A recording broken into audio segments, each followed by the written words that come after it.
Nalin Mehta, again, it comes back to this whole framing of the narrative. And clearly, Mr. Modi is a master when it comes to, shaping narratives ahead of the big 2024 election. Do you see this sticking? You have the opposition India alliance and you have the Prime Minister now for the second time in about a week or so repeating this quit India line of attack against the opposition.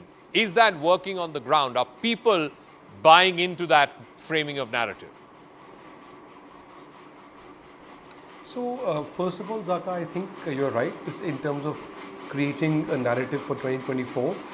You can also see echoes of this in what he tried in 2014, what the BJP did very successfully in 2019, which was this Namdar versus Kamdar trope. I think these three keywords, corruption, appeasement, dynasty, they kind of signify what the BJP is trying to distinguish itself from, right? Appeasement is very much a dog whistle, if you like, for Hindu nationalism. Corruption is kind of making a distinction between the Congress with the dynasty with the BJP. I'm not sure after 2 terms in power. Look, this will appeal to the core voters. It will appeal to a large bunch of BJP voters for sure. But I'm not sure this necessarily has an appeal to a much larger group of non-aligned voters, but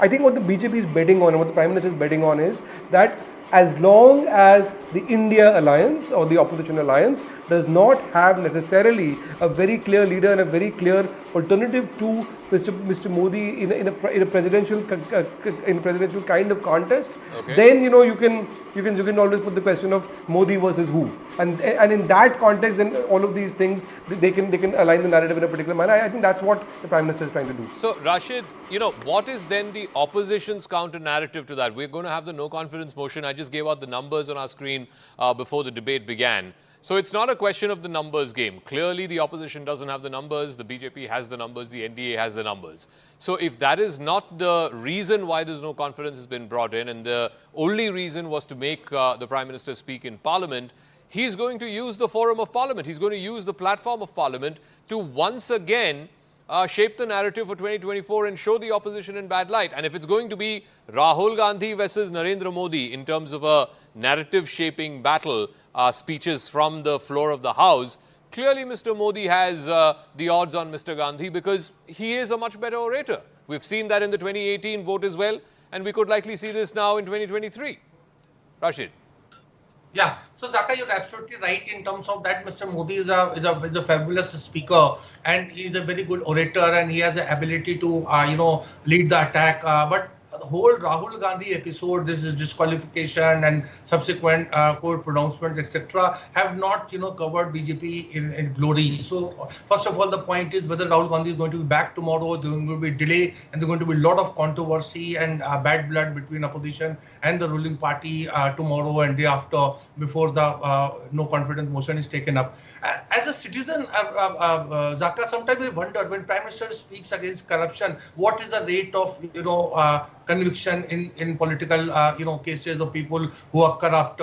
You see, having people getting arrested or on bail or getting hounded by ED, etc., is one part of narrative. But basically, it's about whether somebody is innocent or guilty. That has to be proved in court of law. In terms of dynasty, what kind of signal is there when you have people like Ajit Pawar joining the BJP alliance and becoming deputy chief minister? Or so a week before that, Prime Minister spoke about 70,000 crore Ghotala scam, irrigation scam in Maharashtra. So a lot of conflicting signals are there. As my friend Nalin is saying, this is only caters to the core. There's nothing new that is coming forward, and that's where I think the India alliance has a head start in the sense that they have set a cat among pigeons. The BJP was forced to bring 38 political parties together, and since then the Prime Minister has been saying that it's not India, it's a Ghamandiya, etc. I mean, these are words that are there, but they are basically, sometimes they sound very hollow. Okay, so RP Singh and then Mohan Kumaramangalam. RP Singh, so to the charge, both Nalin and Rashid that are saying this,